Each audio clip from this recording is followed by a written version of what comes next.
আজকে বাংলাদেশ আওয়ামী লীগ তাদের বিভিন্ন নেতাকর্মীদেরকে নিয়ে গেরিলা পদ্ধতিতে ঢাকা শহরকে দখল করবে। আর এই চাঞ্চল্যকর তথ্য যখন সাংবাদিক ইলিয়াসের মতন মানুষ তার ইউটিউবে আপলোড করেন, স্বাভাবিকভাবে জনমনে একটা ভয় আতঙ্ক তৈরি হয়। আর এমনিতেও শেখ হাসিনার নামটার মধ্যে দর্শক, গুরুত্বপূর্ণ কিছু ভিডিও দেখাবো, যে ভিডিওগুলো দেখলে আপনি রীতিমতো অবাক হবেন। চাঞ্চল্যকর অবস্থা সৃষ্টি হয়েছে, নেট দুনিয়ায় তুলপাড় সৃষ্টি করে দিয়েছে ভাইরাল সেই ভিডিওটি। অবশ্যই ভিডিওটি জরুরিভাবে দেখবেন, কেননা এই ভিডিওতে অত্যন্ত গুরুত্বপূর্ণ কিছু ভাইরাল ভিডিও রয়েছে। শুরুতেই কিছু অংশ দেখেছেন, বুঝতেই পেরেছেন এই ভিডিওটা কতটা গুরুত্বপূর্ণ হতে চলেছে। তাই না টেনে একদম সম্পূর্ণ ভিডিওটা দেখবেন। এরকম নতুন নতুন তথ্য পেতে চ্যানেলে নতুন হলে সাবস্ক্রাইব করে রাখবেন এবং একটি লাইক দিয়ে দেখতে থাকুন সম্পূর্ণ ভিডিওটি। গতকালকে রাত্রে থেকে একটা নিউজ খুবই ভাইরাল। সকালবেলা অনেকে মেসেজ করেছেন যে আসলে ভাই আপনার কাছে কোনো ইনফরমেশন আছে কিনা, বা ঘটনাটা কতটুকু সত্য যে আজকে বাংলাদেশ আওয়ামী লীগ তাদের বিভিন্ন নেতাকর্মীদেরকে নিয়ে গেরিলা পদ্ধতিতে ঢাকা শহরকে দখল করবে।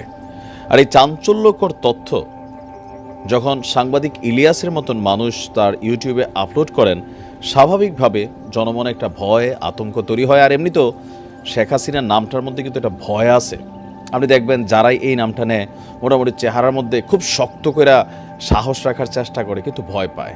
আপনি হাসনাতরে দেখবেন, সার্জিসরে দেখবেন, অথবা প্রফেসর মোহাম্মদ ইউনুসও দেখবেন, মানে যারাই আছে, আসিফ নজরুল স্যারও দেখবেন, ভয় পায়। নামটার মধ্যে একটা থাকে না, যেমন আজরাইল নামটাই ভয়ানক। তো শেখ হাসিনা আর আওয়ামী লীগ নামটা কিছুটা কিন্তু এরকম ভয়ের একটা নাম হিসাবে এটা এস্টাবলিশড হয়েছে। সো যখনই সাংবাদিক ইলিয়াসের তথ্য দিচ্ছেন, তো স্বাভাবিকভাবে মানুষের মধ্যে ভয় কাজ করছে। এখন আসলে বিষয়টা কি বা এটা কতটুকু কি, তো এখন ইলিয়াস ভাইয়ের হাত তো অনেক লম্বা, আমাদের হাত এত লম্বা না। তবে টুকিটাকি খবর টবর একটু রাখার চেষ্টা করি। তো যতটুকু প্রেক্ষাপট বুঝতে পারছি যে ইস্কন ইস্যুতে একটা বড় ধরনের কোনো রকম কিছু ঘটতে পারে।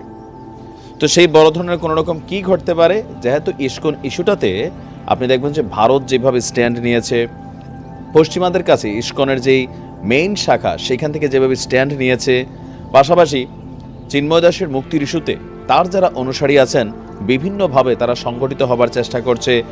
আমরা সনাতনীদের কথা বলছি না, বাট এদের মধ্যে সনাতনীও কানেক্টেড। আজকের দিনে আপনি সারা বাংলাদেশের হিন্দুদের মধ্যে 5% হিন্দু পাবেন যারা সনাতনী এবং ইস্কনকে আলাদাভাবে, আজকে 95% মানুষ, আমি আমার পার্সোনাল আইডিকে ফলো করে বলি যে সেখানে তারা সবাই একটা জোট হিসাবে কাজ করতেছে। সো এই জায়গা থেকে হয়তো সাংবাদিক ইলিয়াস বা আরও অনেকেই ভাবছেন।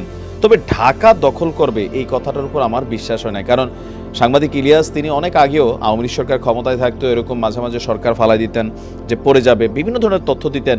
তো পরবর্তী সময় আমরা অনেক সময় হতাশ হইতাম যে আরে না, ঘটনা তো আসলে মিলে না। সামহাও একটা কি বলে যে মানুষের মধ্যে ওই সময় অনেকে আশা করতো, এখন সবাই ভয় পায়।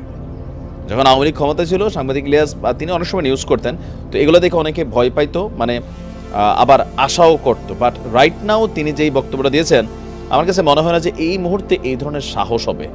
লাইক তিনি বলছেন যে ওনার যে টাইটেলটাতে পুলিশ আনসারের সমন্বয়ে গঠিত বাহিনী নিয়ে সশস্ত্র গেরিলা আক্রমণের পরিকল্পনা আওয়ামী লীগের। এটা কি সম্ভব এই মুহূর্তে যে পুলিশ আপনার পাগল না হইলে? উইথ ডিউ রেসপেক্ট, সাংবাদিক ইলিয়াস অনেক কি বলে যে জ্ঞানী মানুষ, তিনার হাত অনেক লম্বা, বাট আমরা বাহির থেকে যে প্রেক্ষাপটটা বুঝতেছি, এই প্রেক্ষাপটে পুলিশ আনসার একত্রিত হয়ে একটা টিম হইয়া তারা রাষ্ট্রীয় বাহিনী হিসাবে তারা বিদ্রোহ ঘোষণা করবে। পাশাপাশি সেখানে আওয়ামী লীগের গেরিলা বাহিনী এখানে কানেক্টেড হইয়া সশস্ত্র আক্রমণ করবে, ঢাকা শহরকে অচল করে দেবে।